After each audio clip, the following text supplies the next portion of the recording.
네, 안녕하세요. 저는 현재 경영 중에서 아이들과 함께 배워가고 있고요. 또 EBS에서 국어 강의하고 있는 강용철이라고 합니다. 일단 미디어란 용어는 굉장히 좀 친숙하실 것 같아요. 미디어라고 하면 우리가 뭐 책도 미디어고 잡지, 종이신문, 텔레비전, 인터넷 이렇게 이야기하는데요. 최근에 지금 미디어라고 하면 아무래도 뉴 미디어를 뜻하는 경우가 많습니다. 어떤 컴퓨터, 혹은 텔레비전, 라디오 여러 가지 매체를 통해 받아들이는 뉴스라든가 영화, 드라마 또는 웹툰, 이미지 이런 모든 것을 미디어라고 하는 경향이 있고요. 특히 리터러시란 말이 좀 많이 생소하실 거예요. 리터러시란 말을 사전에 찾으면 읽고 쓰는 능력이라고 나오는데요. 단순하게 글자를 읽어내는 게 아니라 그 미디어 콘텐츠의 내용을 정확하게 이해하고 이제 판단하는 그런 능력을 말합니다. 종합적으로 미디어 리터러시란 콘텐츠의 내용을 정확하게 이해하고 비판적으로 판단하며 그 정보들을 생활 속에서 활용할 수 있는 그런 능력들을 통합하는 용어라고 보시면 되겠습니다. 일단 제 인생의 계기가 있는데요. 저는 군에서 장교 생활을 했습니다. 그리고 일반 부대가 아니라 특공대에 있었는데 외부하고 차단된 그런 공간이라고 할 수가 있겠죠. 근데 특공대 장교로 생활하면서 2년 동안 신문을 계속 구독을 했어요. 신문을 보는 것만으로도 사회에 나왔을 때 아무런 문제 없이 적응할 수 있는 장점이 있다는 걸 알게 되었습니다. 그래서 이렇게 신문 매체에 처음에 관심을 갖고 저희 수업에 신문을 좀 연결하는 노력을 좀 했었는데요. 어느덧 시간이 흘러 지켜보니까 이제 신문만이 아니라 이 세상의 모든 미디어들을 바라보는 그런 능력이 필요하다는 생각이 들었고요. 또 우리 학생들이 미디어를 통해서 소통하고 대화하고 정보를 받아들인다는 걸 알게 된 이후부터 이 미디어와 교육을 접목하는 그런 연습을 좀 해왔다고 할 수가 있습니다. 일단 당연히 교실 속에서 아이들하고 미디어 활용 수업을 꽤 많이 한 것들이 기억에 남는데요. 영화를 좀 우리가 보고 의견을 나눈다든가 또는 어떤 감독의 의도를 파악해 본다든가 또는 아이들이 봤던 뉴스의 내용에 대해서 질문을 던지면서 검증해 봤던 이런 내용들이 기억에 남습니다.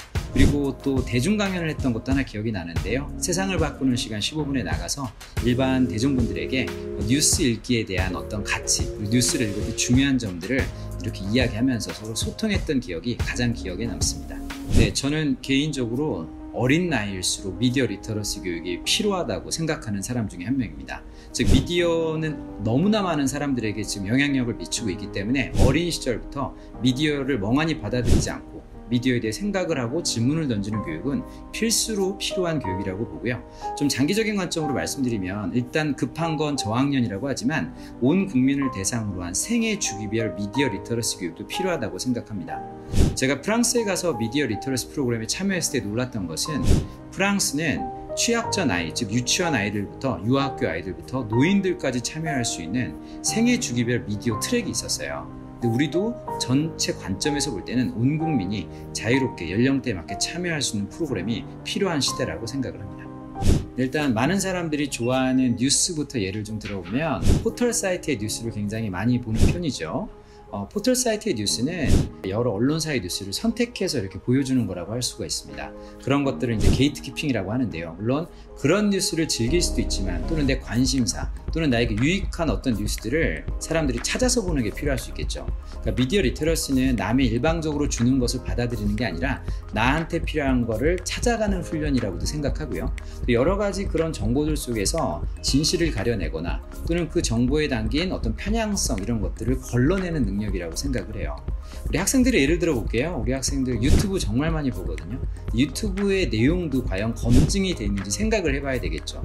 내가 구독하는 채널에서 어떤 정보가 나왔는데 그것을 일방적으로 사실로 받아들이기보다는 정말 이 내용이 검증된 내용이고 맞는 내용인지 학생들이 교차 검증도 해보고 질문을 해볼 필요가 있는 거죠.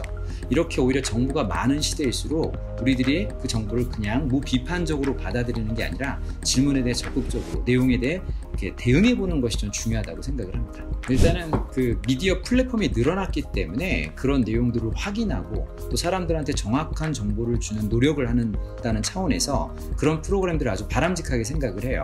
서울대학교 팩트체크 연구소도 있고요.